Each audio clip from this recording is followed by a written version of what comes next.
The year is 399 BCE. In the bustling heart of Athens, a celebrated philosopher stands accused. His crime? Corrupting the youth, undermining the city's gods. A jury of 500 Athenian citizens, chosen by lot from the masses, listens intently.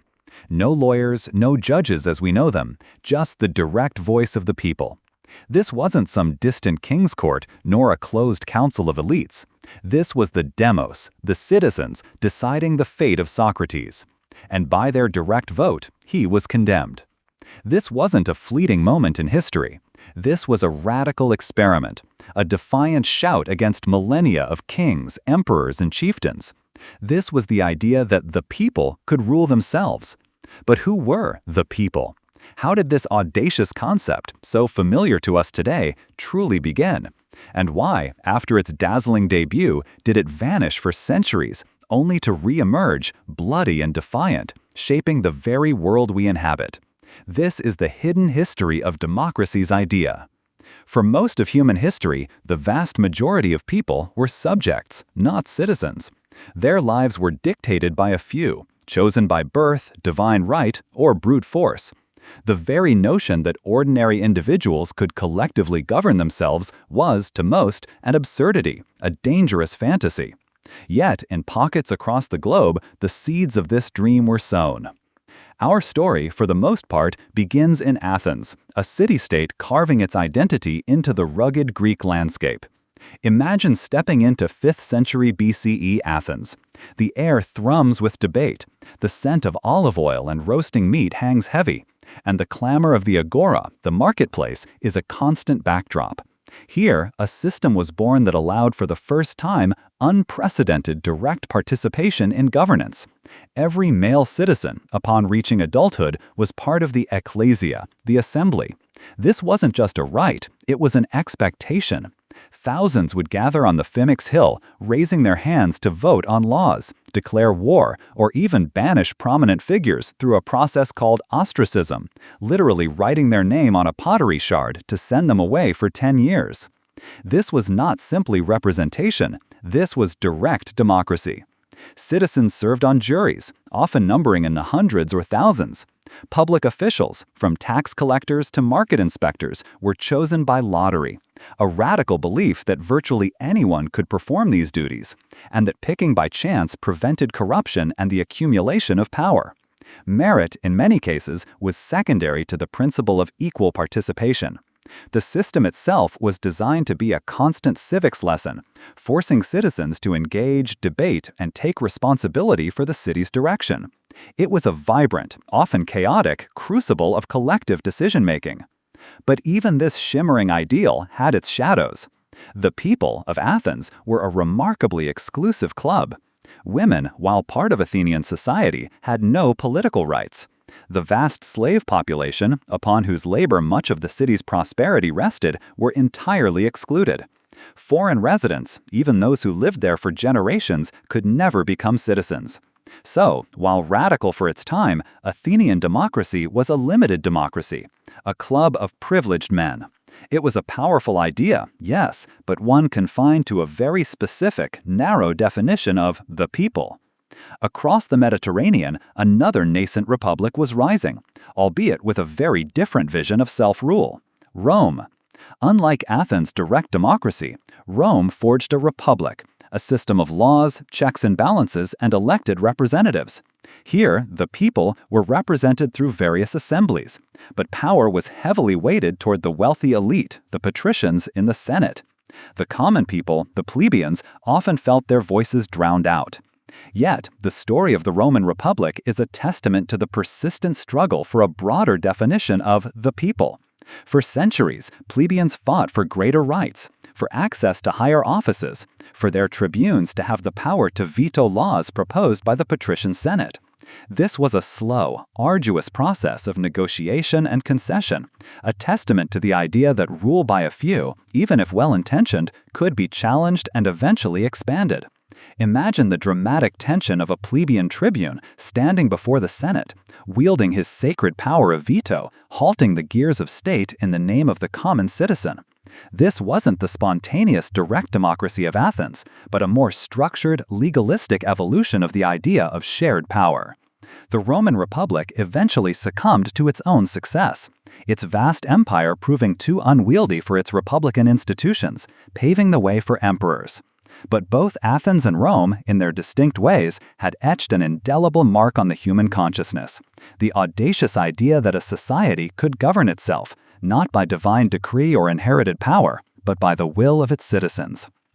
Then, for over 1,000 years, the idea of self-rule seemed to vanish from the European stage. The Roman Empire fell, plunging much of the continent into what is often called the Dark Ages. Monarchy, feudalism, and the divine right of kings became the dominant political structures. Power flowed downwards, from god to king to lord to peasant. The people were subjects, not citizens, their opinions irrelevant, their lives largely predetermined by birth and circumstance. The intellectual giants of Athens and Rome lay buried beneath the rubble of fallen empires, their scrolls decaying in forgotten libraries. Did the idea die? Was the dream of self-governance extinguished forever? Not entirely. Even in the deepest shadows, glimmers of the idea persisted. In isolated monastic communities where classical texts were meticulously copied, the words of Plato and Aristotle were preserved, albeit for a select few. In local villages and tribal assemblies, particularly in parts of Northern Europe, there were still echoes of communal decision-making, though these were often overshadowed by the power of local lords. The Magna Carta, signed in England in 1215, often hailed as a foundational document for liberty, wasn't a demand for rule by the people. It was a demand from the feudal lords to the king, limiting his arbitrary power. It was about restraining authority, not sharing it with the masses. A crucial step, certainly, but still far from the radical concept of the people ruling themselves. The true reawakening, the grand re-entry of the idea of self-governance, began with the Renaissance, a period of rebirth and rediscovery. As classical texts resurfaced and were eagerly devoured, scholars and thinkers began to grapple once more with the radical notions of Athenian democracy and Roman republicanism. But it wasn't just old ideas being dusted off. Something new was stirring. The printing press, invented in the 15th century, became the unseen accelerant. Ideas could now spread like wildfire, no longer confined to the elite few who could afford hand-copied manuscripts.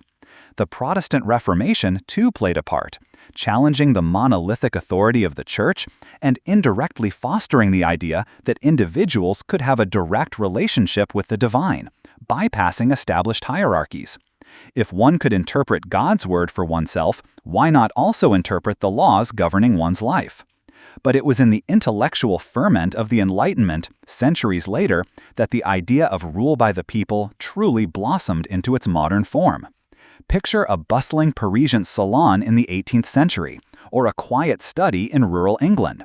Here, thinkers like John Locke, Jean-Jacques Rousseau, and Montesquieu wrestled with fundamental questions. Where does legitimate authority come from? What are the natural rights of individuals? And how can a society be governed without tyranny? John Locke, with his groundbreaking concept of a social contract, argued that governments derive their just powers from the consent of the governed.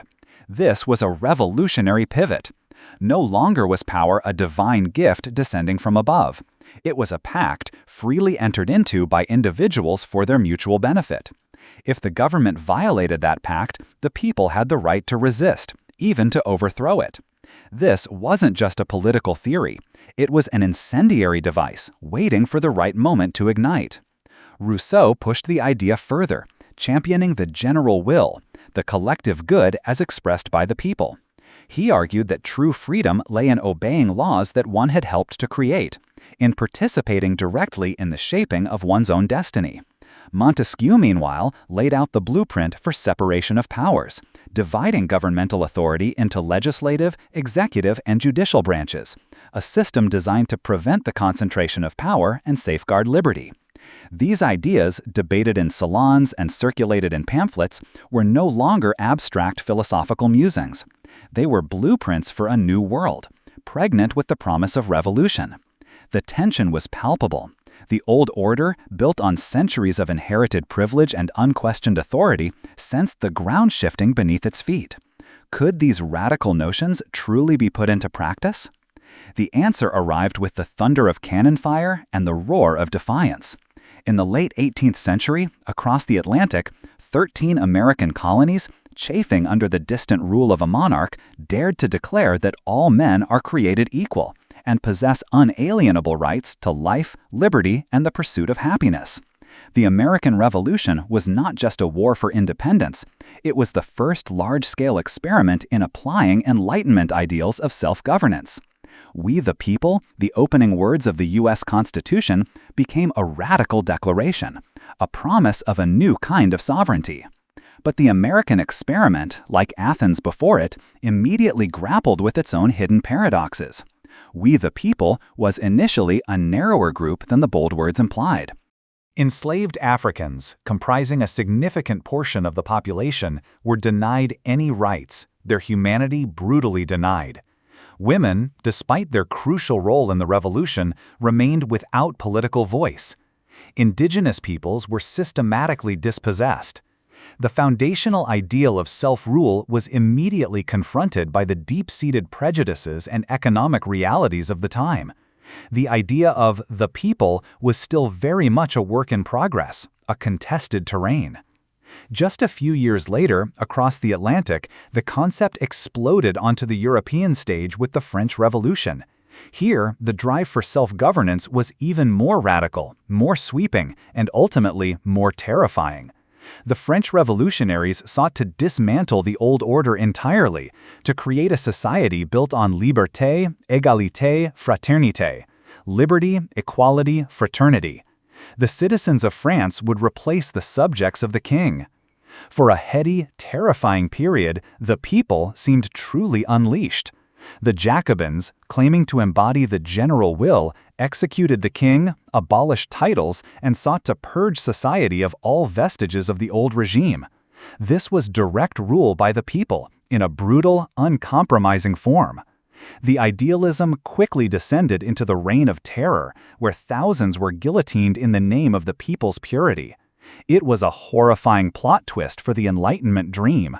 The very idea of the people ruling themselves, when taken to its most extreme, could consume itself. The French Revolution, while profoundly influential, ultimately ended in the rise of Napoleon, another emperor, showing just how fragile and prone to collapse the initial experiments in mass self-governance could be. The 19th century became a complex battleground for the idea of democracy. Industrialization created new classes of people, often living in squalor, without political representation, fueling demands for a broader franchise. The concept of the people slowly, painfully began to expand. Suffrage movements, particularly for working-class men and later for women, gained momentum. Imagine the quiet courage of women gathering in Seneca Falls, or the fierce determination of the Pankhursts in England, demanding a voice, insisting that they too were part of the people who should rule themselves. It was a testament to the idea's inherent drive for inclusivity, a constant striving towards its own full potential. Yet, even as the idea of democracy spread, new and terrifying challenges emerged. The 20th century witnessed the rise of totalitarian ideologies, fascism, Nazism, and communism, each claiming, ironically, to represent the true will of the people, or a specific segment of the people. These systems promised order, unity, and a decisive break from the messy debates of parliamentary democracy. They offered a chilling alternative to self-governance, demonstrating democracy's fundamental fragility when confronted with charismatic demagoguery and promises of absolute certainty.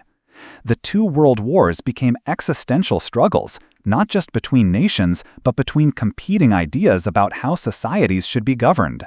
The Cold War further refined the struggle. On one side, the West championed liberal democracy, emphasizing individual rights, free markets, and representative government. On the other, the Soviet Union presented its own vision of people's democracy, where the Communist Party, supposedly representing the proletariat, dictated all aspects of life. Both claimed to speak for the people, yet their definitions couldn't have been more starkly opposed. The global battle for hearts and minds was, in essence, a battle over the very definition of the people's rule. Today, as we stand in the 21st century, the idea of democracy, of the people ruling themselves, is deeply embedded in the global consciousness, yet it faces new and complex challenges. The rise of digital technology has connected us in unprecedented ways, making our voices heard instantly, globally. But it has also given rise to new forms of manipulation, misinformation, and tribalism, making collective decision-making more fractured and noisy than ever. Who are the people in an interconnected, globalized world? How do we ensure that every voice is heard, not just the loudest? Can direct participation flourish again in a world of billions, or is representative democracy the only viable path? What happens when a significant portion of the people lose faith in the very institutions designed to represent them? The hidden history of democracy's idea is not a neat, linear progression. It's a jagged, often bloody, and perpetually incomplete story. It's a tale of radical experimentation, of enduring struggles, of profound setbacks and astonishing resilience. From the limited citizen assembly of ancient Athens to the global aspirations for universal suffrage, the idea of the people ruling themselves has been constantly redefined, challenged, and fought for. The story of democracy is ultimately the story of our ongoing argument with ourselves. It is a dream of self-determination, forever pursued, rarely perfected, and always dependent on the vigilance, participation, and evolving definition of the people themselves. The question, when the people ruled themselves, isn't just about the past. It's a challenge to the present and a question that continues to shape our future.